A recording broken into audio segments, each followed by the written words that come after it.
The Magic Faraway Tree is the unwanted child between Jack and the Beanstalk and Narnia, and will have you shaking your head in embarrassment, wondering why on earth did I go and see this film? It is pretentious upper class nonsense with cheap thrills and low hanging fruit comedy that leaves you baffled as to why Andrew Garfield and Claire Foy decided to attach their names to this film.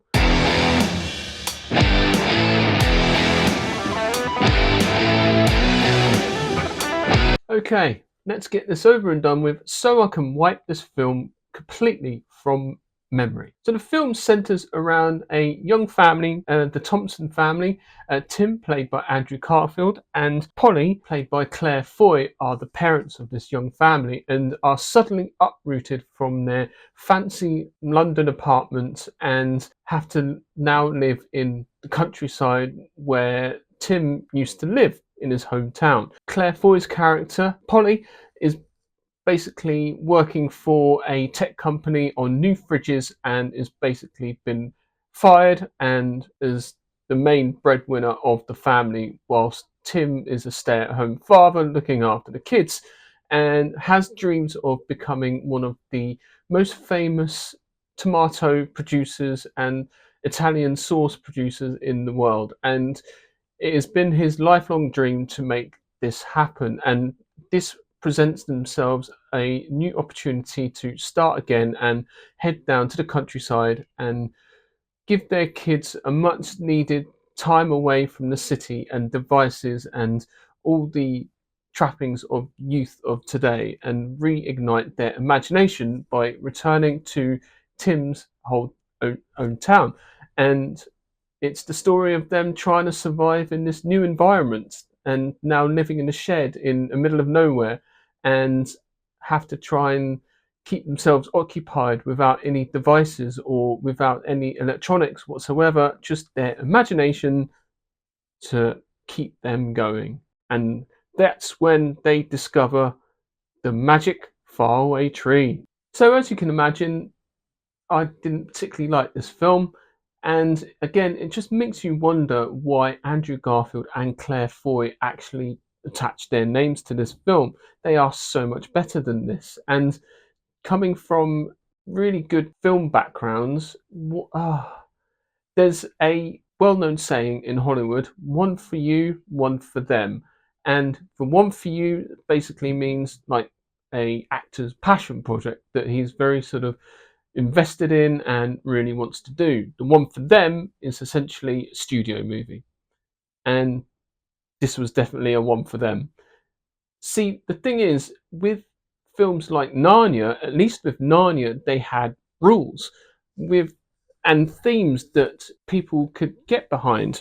Themes of Narnia were really quite interesting and quite detailed compared to Magic Tree, Faraway Tree, whatever the fuck it's called.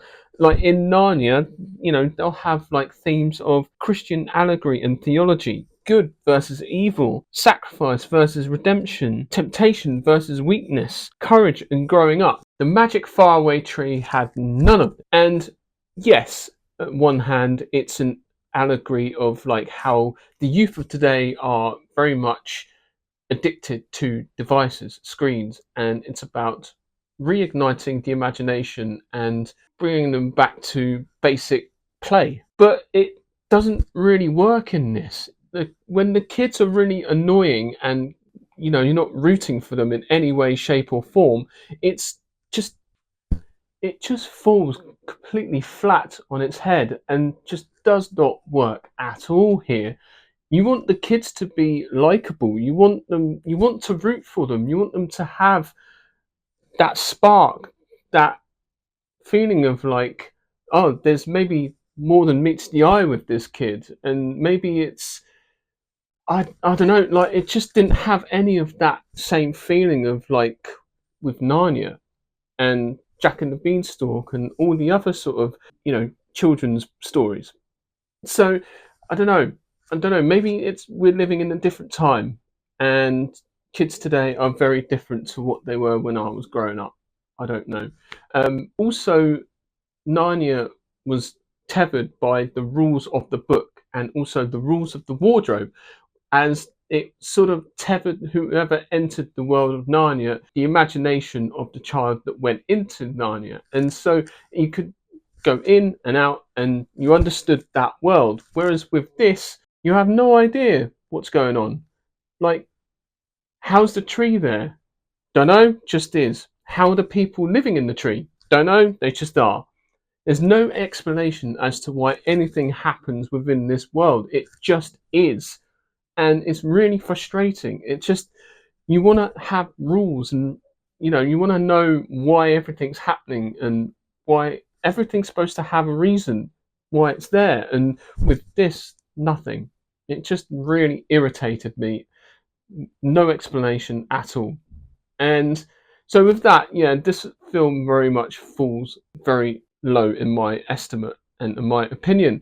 And it just landscape of children's entertainment and fantasy as well has changed drastically.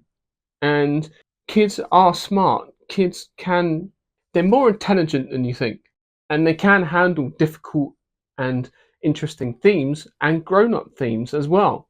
They can handle that sort of stuff. But here they're treated like we're idiots, and it's just, yeah, not a great film.